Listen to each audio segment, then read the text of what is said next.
Ahoy mateys! Now I know that these sets have already been done, but I always make these videos. It's just Wizards decide to push stuff out really fast that I can barely keep up.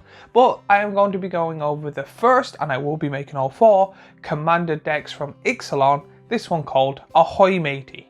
When it comes to these videos, I talk about the commander, the sub-commander, and then I go through each card type, talking about the good cards you can get in the deck, and then an overall, is this like commander deck worth it, or is this set worth it, is what I usually do.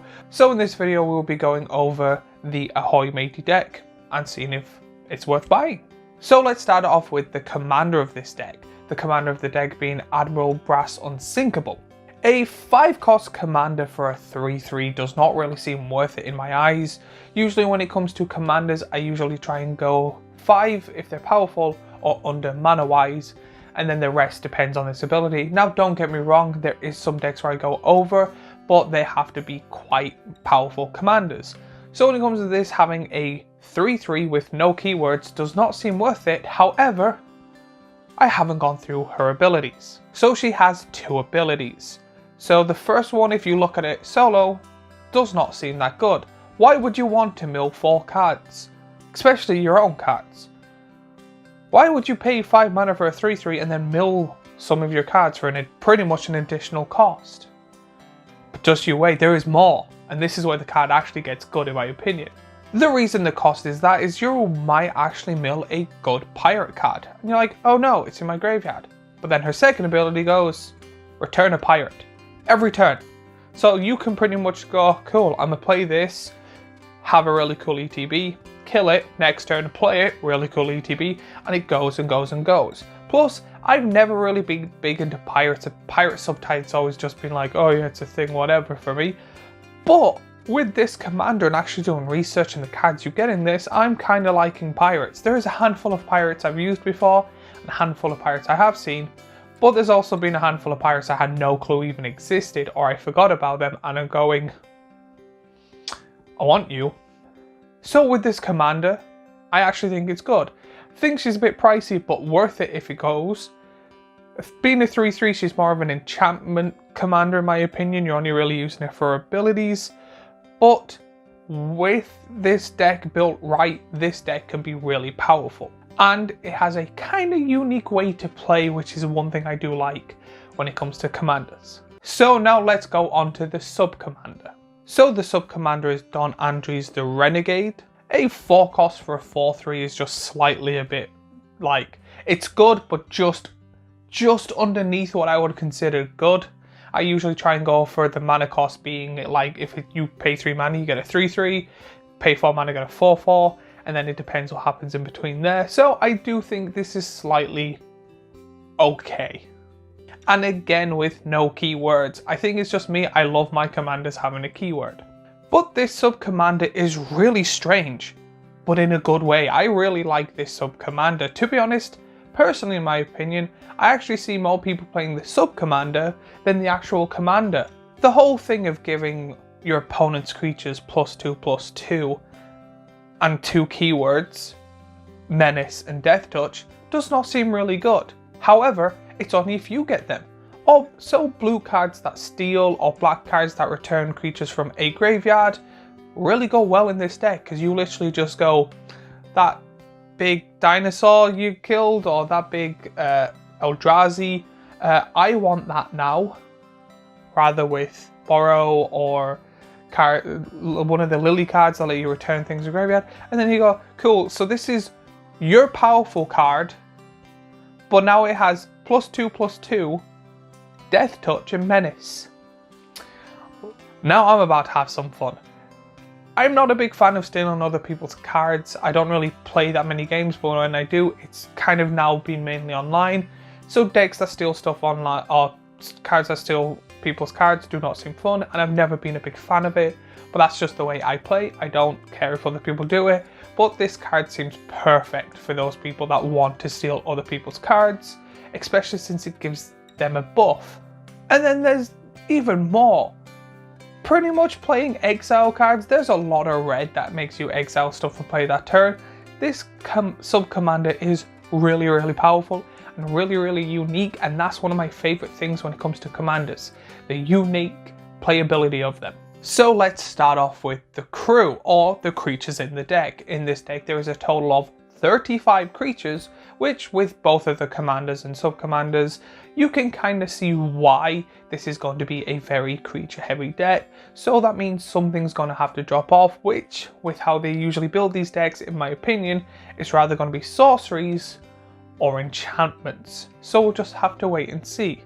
When it comes to these creatures, I say a lot of them are going to be pirates, and a lot of these cards are actually better than I thought they were going to be. I thought they might have not put in one or two of them because of kind of how powerful they are or how pricey they are, but I'm basing this off the old prices of the commander decks. I'm pretty sure the commander deck prices have gone up, but they've also upped the cards, which again I understand but not a big fan of, because I always thought you're paying more usually than what you get, unless you have a reason to buy it. So for example, if you want to buy a pirate deck or start a pirate deck, these are good for like a skeleton for it. Or if there's a handful of cards you want, that maybe one or two are worth more, because I know there was a deck where you got the pirate monkey that gives you a treasure for every artifact on the field. People bought that just for solely that card because it was cheaper to buy the deck than that card on its own. That is the type of cool things I like. But when it comes to the creatures in the deck, you get creatures like Francisco Foul Murderer, Skeleton Crew, Broadside Bombarders, Gem Cutter Butakirs, Conceer Captain, Time Steve Navigator, Dire Fleet Revengers, Fathom Fleet Captain, Angath's Murderers, Captain Lorraine Storm, Captivating Crew, Karakiv Recruiter, Carry Zev Shipwright Raider, Port Razor, Admiral Bucket Brass, and Plitless Plunderer. Going through the creatures made me actually really appreciate pirates. I do have a friend that has a pirate deck, but I never really get to play much with them, and I've always wanted to see it pop off and go. It has done once or twice, but it's kind of one of those things where I keep forgetting because it's rarely played.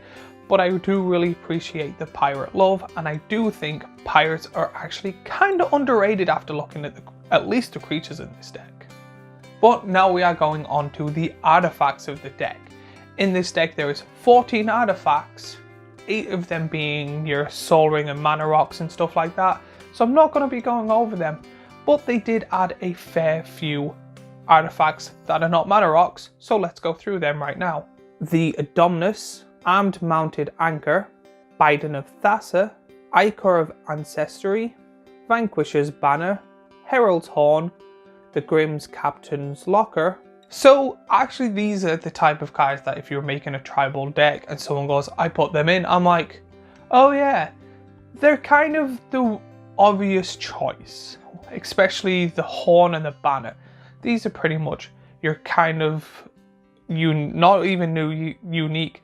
These are the cards you constantly see if someone's going, I'm going to make a deck that makes a load of creatures that then make tokens or have variations or graveyard recursion and then attack with a larger army.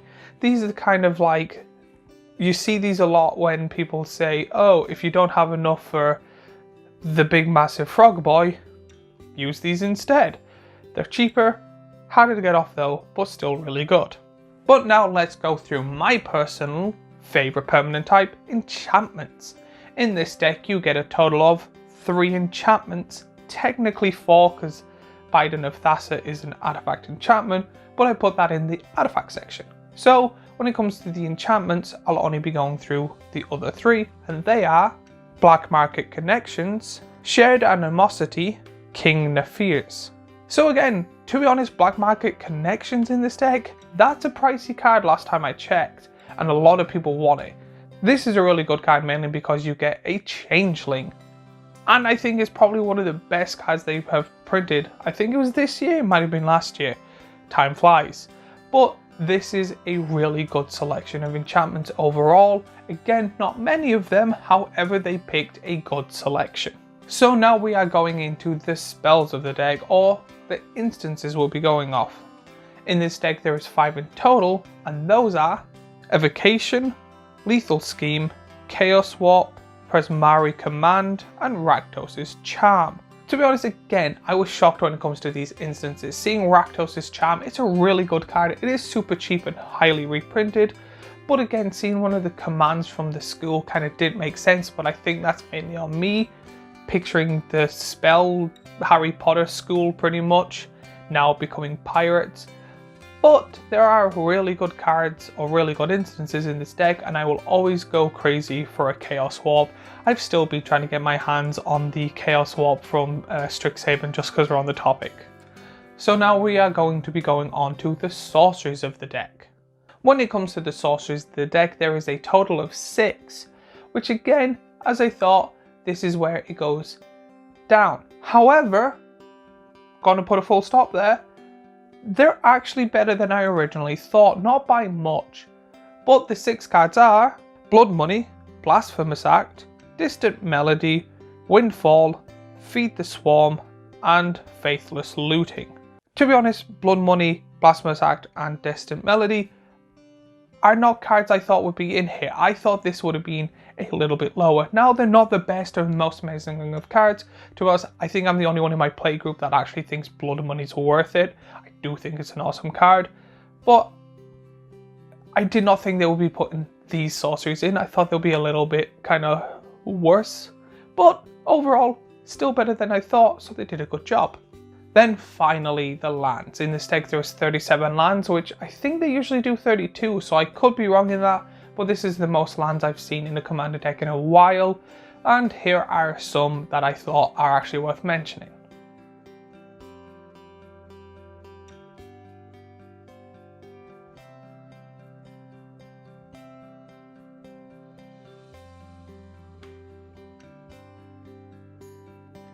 When it comes to these lands, I actually do think these are worse than I originally thought. Again, the hardest part or the worst part of when it comes to these decks is the lands. I know they're the most pricey and it's very hard to put in, but to be honest, it's one of those things where if I ever buy one of these decks, the first thing I want to do is get rid of some of the lands and put in rather more basics, because there's some lands in here I hate more than basics, or buy, like, spend an extra like 20 to 50 quid on lands and put them in this deck solely. But overall, we're going to ask the big question of, is this worth it? To be honest, yes. This is the first time in a while that I'm solely saying yes. Pretty much, personally, if I had the spare income to just throw at Magic, I'd probably buy this to try it out.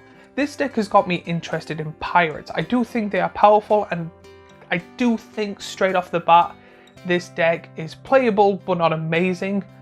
I do think it automatically has to have some changes in it. Pretty much take out the obvious cards that are pretty much in all these decks and take out a bunch of the lands and then put in some of your own to give it kind of your own taste or variation.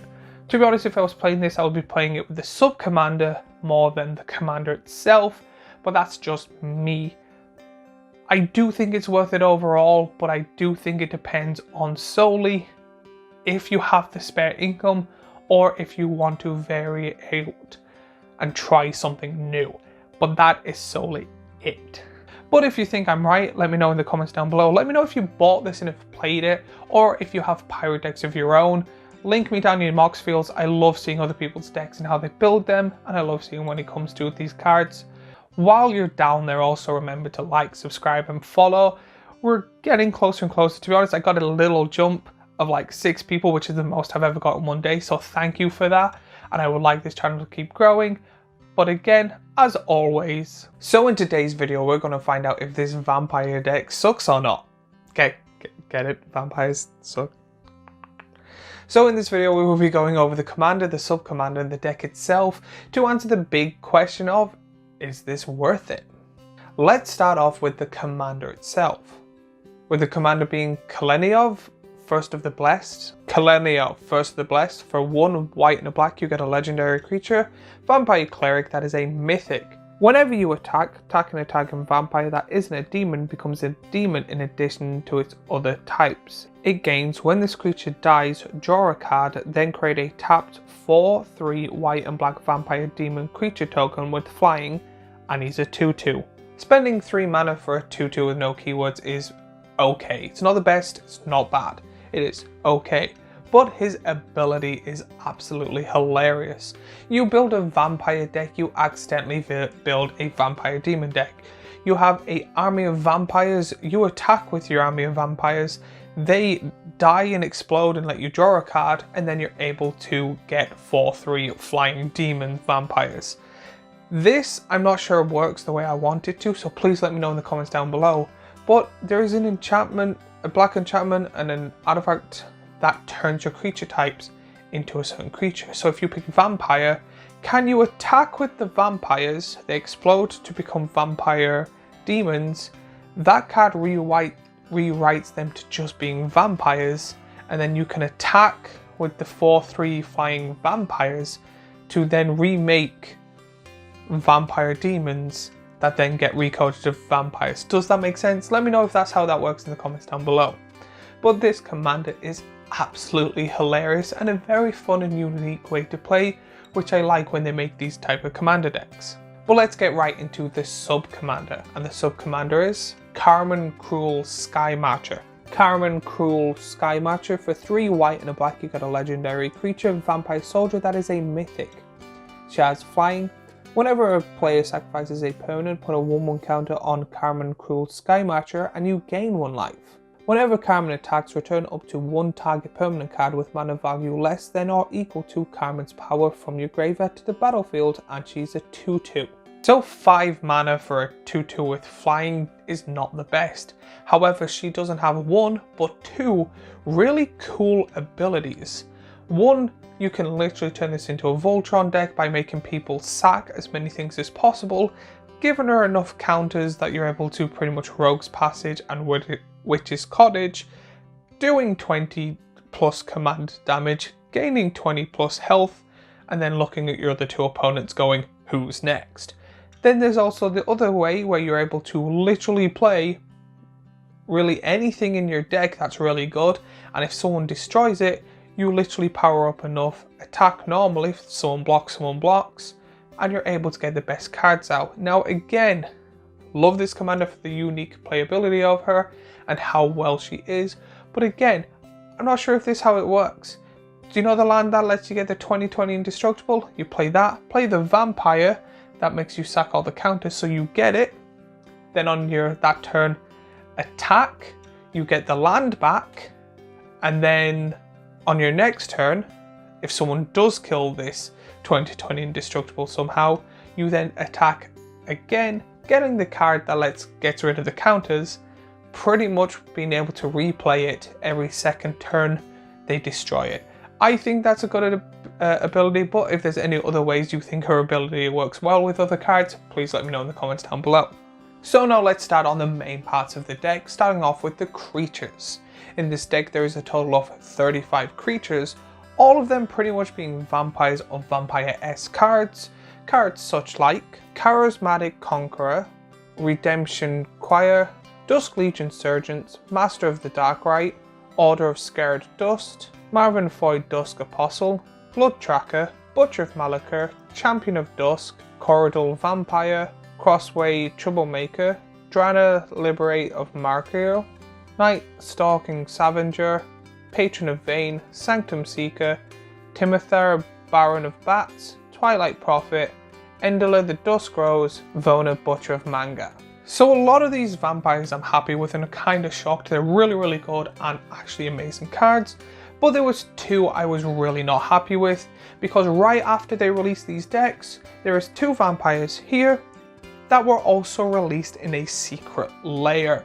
This seems to be, for me personally, a big kind of FU for people that bought the vampire decks, that don't really have enough money, that decided, do you know there's a secret layer coming out, but I really want this vampire deck, I'm gonna risk it, get the vampire deck and not get the pretty old hats that they really want, especially if they're really big into vampires. To be honest, there are so many vampires in so many sets, they could have easily taken these 2 out and put something as good or better in, so I'm really not liking the fact that it's these 2 cards get knocked out right after. Now we are going on to the enchantments. I am the big enchantment lover when it comes to this. In this deck there is a total of 6 enchantments, and they are March of the Conquerside, Promise of Alcozots, Kindred Boon, Radiant Destiny, Exquisite Blood, Etchings of the Chosen. Overall, these are quite good enchantments, especially with Exquisite Blood. They're not amazing, they're not breathtaking, they're quite good. Now we are going on to the sorceries of the deck. In this deck there is a total of 4 sorceries, which makes sense since this is a very creature heavy deck. These sorceries are probably going to be board wipes and stuff like that, so let's go over them. You get Austri's Command, Damn, New Blood, and Pack of the Serpent.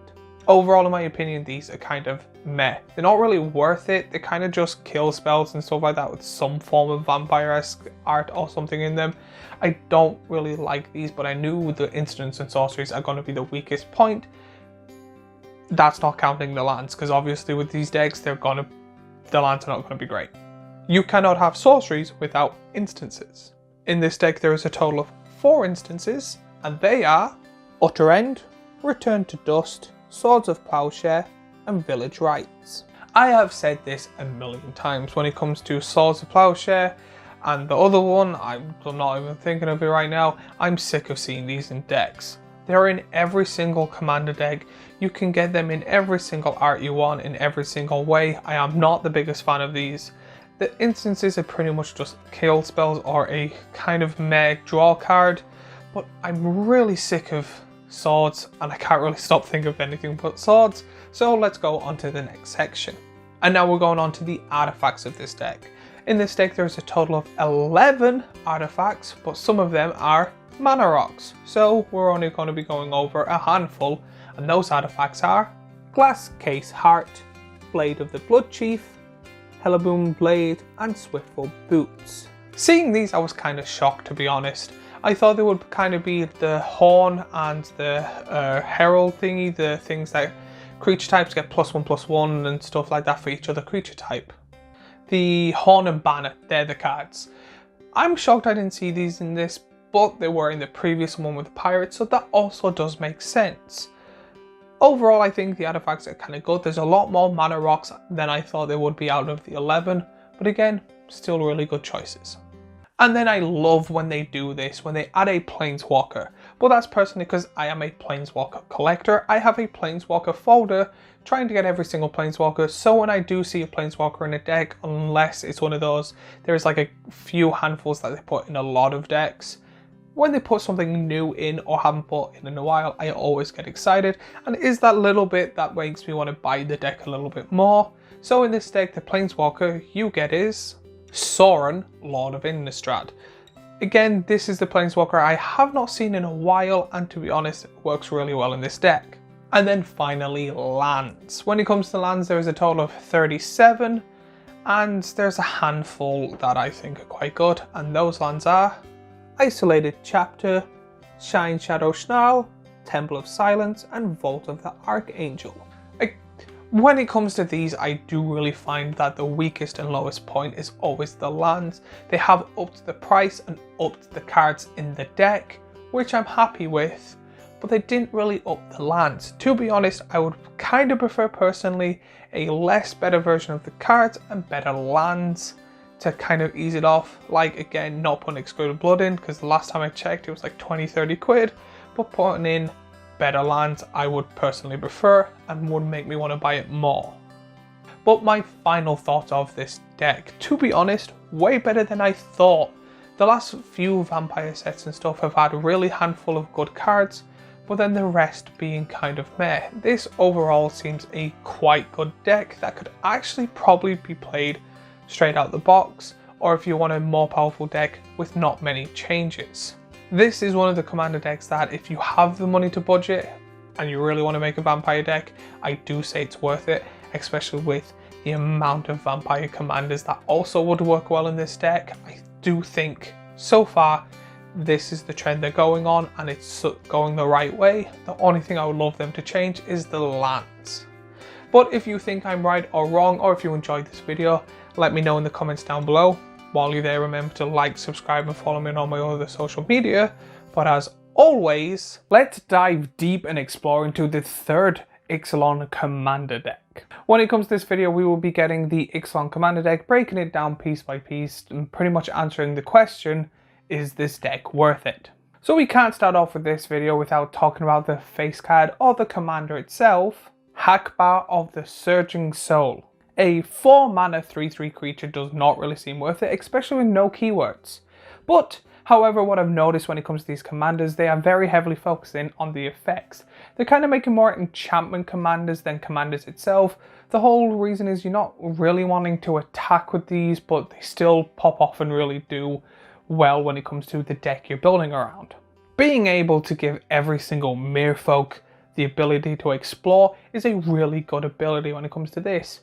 Pretty much the whole point of this deck is going to have a large amount of merfolks, make them unblockable and attack, and then with the explore perk they get even stronger, or you're able to put cards into your hand.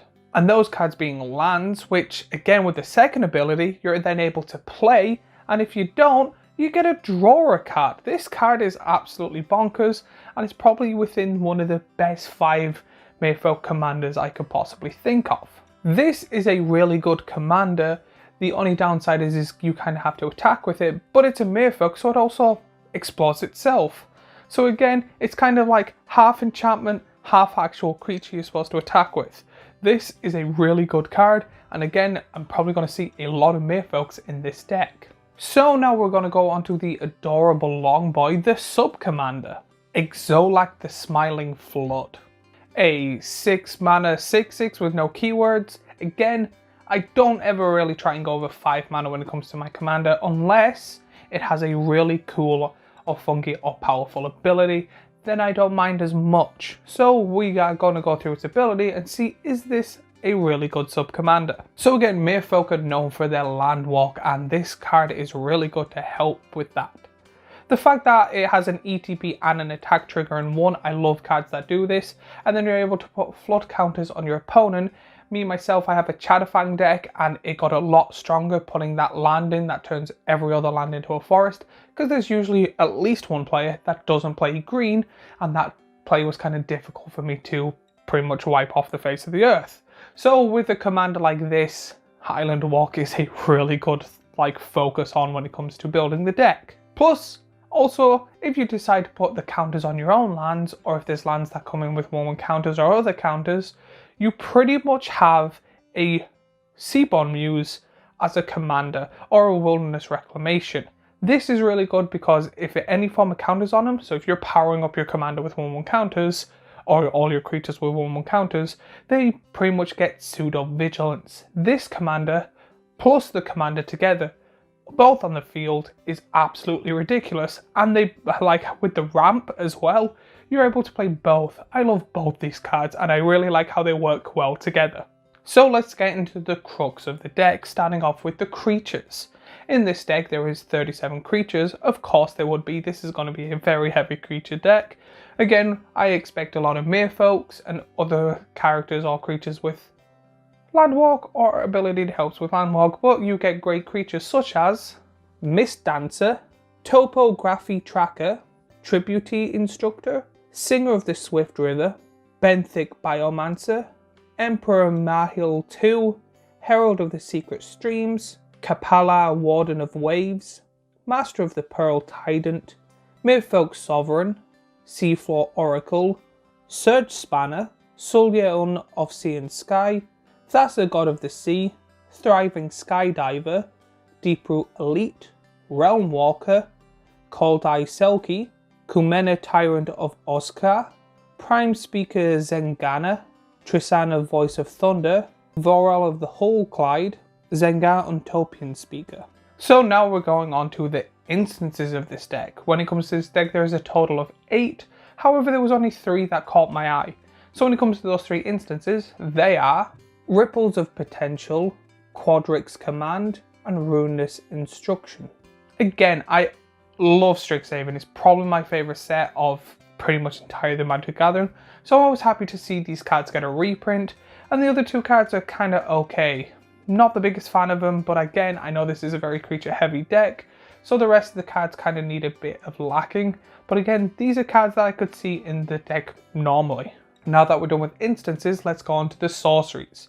In this deck there is 8 in total, but again there was only 3 that really caught my eye, and those 3 are Wave Goodbye, Begone Marvels, and Curse of the Swine. Curse of the Swine is such a funny card, and the other two cards are kind of, again, okay to good. I can see people putting these in decks, and again, I'm happy to see some of these cards, but again, the instant sorceries is not the best, but I think it's mainly because all the good instant sorceries that I'm thinking of are quite expensive. And being an enchantment lover, in this deck you get a total of 6, and I tried to dumb it down, but no, I love enchantments too much. I decided that I'm going to mention all 6, and the 6 are Kindred Discovery, Reflections of Ilacha, Benching Evolution, Hardened Scales, Simic Ascendancy, and Deeproot Waters. Again, I love all of these. Ability to draw, make stuff, absolutely amazing enchantments. Again, it seems to be the creatures and the enchantments are the best part of this deck. Then with the instant and sorceries kind of being on the lower end, artifacts in the middle, and then lands being the worst. And that's how they seem to be focusing building these decks. But talking about artifacts in this deck, there is a total of 5, and they're all mana rocks except for Swiftful Boots. So again, when it comes to the artifacts, I was thinking maybe a horn or a banner, but again, that was in the pirate deck, so I can see why. I can't really think from the top of my head any good artifacts, so if you have any suggestions, please let me know in the comments down below. And now finally the lands. When it comes to lands, there is a total of 36, which so far is the lowest, but only by 1. And again, I was disappointed by the lands, but was shocked by some of the lands they put in. So there was some good lands such like Alchemist Refuge, Hinterland Harbour, Khan's Bastion, and Vine Glimmer Snarl. So again, if you've seen any of my videos, you will see that I will always go on the speech about the lands. They're not the best, especially for the price you're paying for these. I think from the top of my head, these are roughly 70 euros. I don't know what that is in dollars, and I don't think it's worth it. The creatures and stuff, a good upgrade, but again, I would rather them kind of stay where they were, maybe a slight upgrade, and the lands become better. But is this deck worth it? In my opinion, I think they're actually doing a better job if they lower the price slightly when it comes to the decks.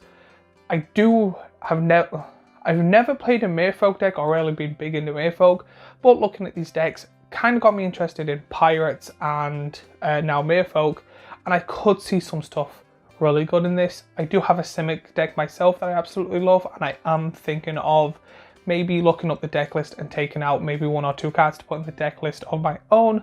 It is my Coma deck. If you're interested in that, there's a link in my Mox field or a link in the bio with my Mox field and all my decks.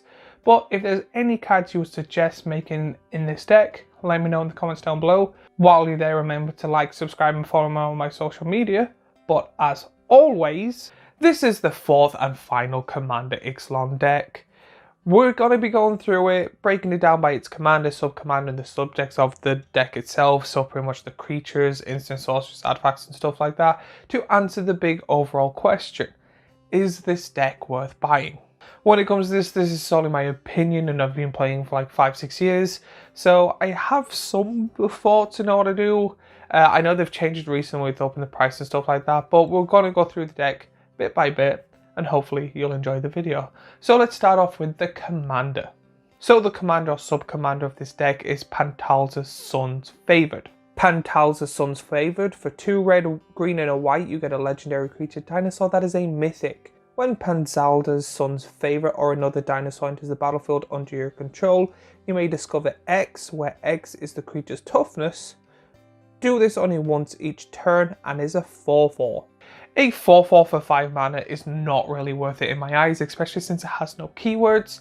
Usually when it comes to commanders myself, I try to stick between like a 1 and 5 mana cost, depending on how good it is. And I usually go over if it's a really good or powerful card. So the fact that this is hovering on the deep end and is only a 4/4 with no keywords doesn't really seem worth it. But, and this is a big but, it has the new kind of cascade ability with dinosaurs that activate 1 each turn, and then there's white, which also can let you flash stuff in, and there's like other cards you can do. So it does seem worth it solely based on its ability.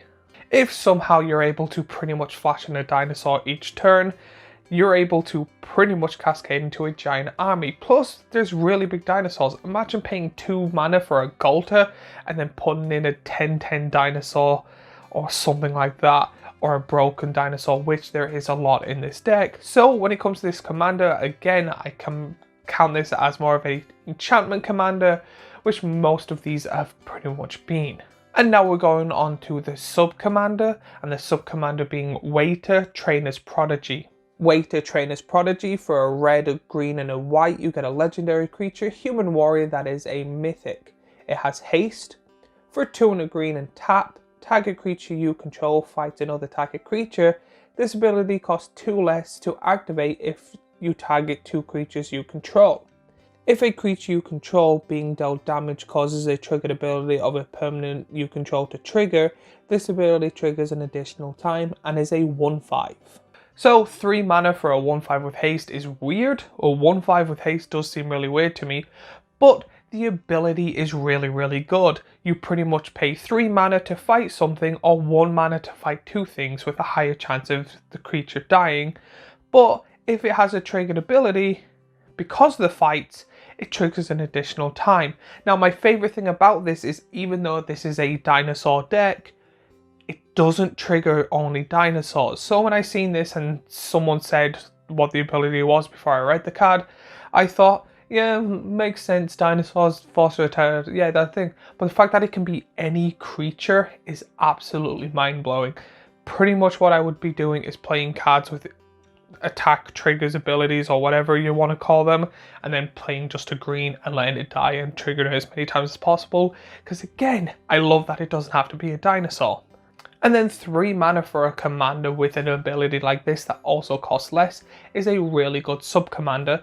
To be honest, personally, I think is better than the actual commander, but again, that's my own personal opinion. So let's go on to the deck itself, starting with creatures. Of course, we're going to start off with creatures.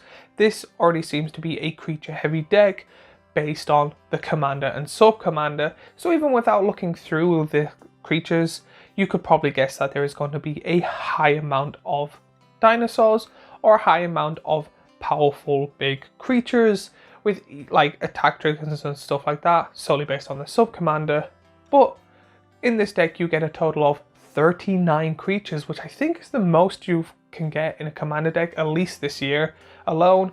But you get creatures such like Bronzebeak Forger, Wrathful Raptors, Dinosaur Egg, Scion of Calamity, Sunfrill Imitator, Kajali's Sunwing, Temple Atalisaur, Wakening Sun's Avatar, Zetalpa Primal Dawn, Atali Primal Storm, Mordering Raptor, Apex Allosaur, Death Gorgeous Savager, Rampaging Branaton, Repel Behemoth, Ripjaw Raptor, Runic Armasaur, Shifting Ceratops, Toppery Stomper, Veteran Sun's Avatar, Waywooth Sawtooth, Quanswood Crasher, Regisaur Alpha, Xenagoth God of Revels, Zekoma Primal Calamity, and Curious Allosaur. Now you get a lot of dinosaurs in this deck, and they're very quite powerful. I was actually shocked to see a god in there, but when I realised what god it was, it did make sense for this deck. Plus there was some I was kind of shocked to see. Again, stuff like you get 2 or 3 of the elders, and the 3-coloured 3-headed guy. I was shocked to see that. To be honest, again, as a Golter lover, I would love to have seen Golter because it works well with both of them, like this commander and sub-commander. So overall, I was really happy and really delighted. They actually upped what I thought the creatures would have been in this, but what I've noticed when it comes to this deck, that if you're excited about one part of the deck, they're definitely going to let you down in another part of it. So let's go through the rest now. Then we are going to go on to the enchantments of this deck. When it comes to this, there is only a total of 3 enchantments, which isn't a lot. As an enchantment lover myself, I wish there was more, but we're just going to go through all 3 enchantments now. Descendant's Path, From the Rubble, and Rhythms of the Wild. When it comes to Rhythms of the Wild, I really do think it's dirty of them. This is a uncommon. To be honest, with some of the rares I've seen, I think this should be uncommon, but Rhythms of the Wild should always be a rare. It is a absolutely bonkers card, especially in a Gruul deck or a 1/1 counter deck. If you play something like Golter and someone else plays Golter, you go, okay, no, I'm going to play defensively and give it a 1/1 counter. But again, if you play Golter and they play something weaker, you're like, do you know what, I've got a 12/12 Trampler. give it haste. The fact that it has both offensive and defensive abilities and such kind of a low cost really does make this card worth it, and I pretty much think it's worth it in every single Gruul deck, even if you don't run 1/1 counters in it. And then when it comes to the other two, they do make sense for the deck and they are quite good. So there's not really much to talk about there. I just wanted to go on a rant about Rhythms of the Wild. But let's go on to the spells, starting with the instances of the deck. When it comes to this deck, there is a total of 4 instances, so since there's not that many, we will just go through them. You get Akroma's Will, Return of the Wild Speaker, Generous Gift, and Path of Exile. When it comes to this, in my honest opinion, the rares are good. They're somewhat pricey, they're under a $5 but over a $1, so I'm not giving out there, and they're both really good cards. I think Akroma's Will is a really good card when it comes to Commander itself. I've been seeing it in a lot of decks, but it's that good of a card. I'm happy that it's in here. But the uncommons is where I have my kind of downfall. To be honest, I'm sick of them making Path and Swords, but they pretty much switch one of them with Generous Gift, which pretty much is the same in my opinion, just slightly weak because it costs more. But that's what I find weird about this. The rares, really good. The uncommons, not so good. And again, I'm sick of the 2 white exiled cards. But now we're going on to the sorceries of the deck. In this deck, there's a total of 9. Most of them being ramp, like Cultivate and stuff like that. So there's only 3 that were not really ramp. So we'll go through the 3 now. Sandra's Ignition, Fairy Conflux, and Riska's Experience. Now looking at these, I'm like, did they do a switch around? Because the rares are not the best. They're okay, not the best. But the ramp is actually quite good. I know I didn't go over the ramp, but yeah, 9 minus 3 is 6. So there's 6 ramp cards being Cultivate, and I think there's 3 Wishes in there that are both really good ramp cards, and then the rest are somewhat good. So the fact that you get 6 of them pretty much is the equivalent of the 2 rares in my opinion, and then the 3 okay meh rares is the equivalent of the 2 uncommons in the instances. So I do find it weird that they pretty much done a switch around of what is good when it comes to the instants and sorceries. So we are now going to go onto the artifacts of the deck. In total there is 4, but 2 of them are ramp, so we're only going to be talking about 2 of the artifacts. The other 2 is a Soul Ring and Arcane Signet, so the 2 other ones are Progenitor's Icon, Lifecrafter's Bestiary. There isn't really much to talk about though, but the Lifecrafter's card is a actual good card. I actually do generally play that card. Not much, because again, it's bordering, in my opinion, good and just mediocre. So I play it when I think it's good in a deck, but I don't throw it in every deck. I do think it is a good card and misplayed and misunderused. But that's really it. The other one's not really much to talk about. They're both okay cards, but again, as I was saying, the creatures were going to pretty much overshadow everything else in this deck, which I'm now going to prove with the lands in this deck. There is a total of 39 lands, and to be honest, there is a little bit more lands that were actually good to talk about, but again, the lands is where all these decks kind of drop in my opinion. So I'm just going to name the few of the lands that I actually thought were okay to good, and they are Arch of Orzaka, Company Vista, Cinderglade, Clifftop Retreat, Fortio Village, Fury Calm Schnarl, Game Trail, and Kessing Wolf Run. So again, with the ramp cards, these are more likely to be good. And again, these are okay lands, not the best. Pretty much when it comes to all 4 of these decks, I literally say the first thing you do is up the lands. Pretty much, if you have any spare, somewhat good lands, take them out and put them in the deck.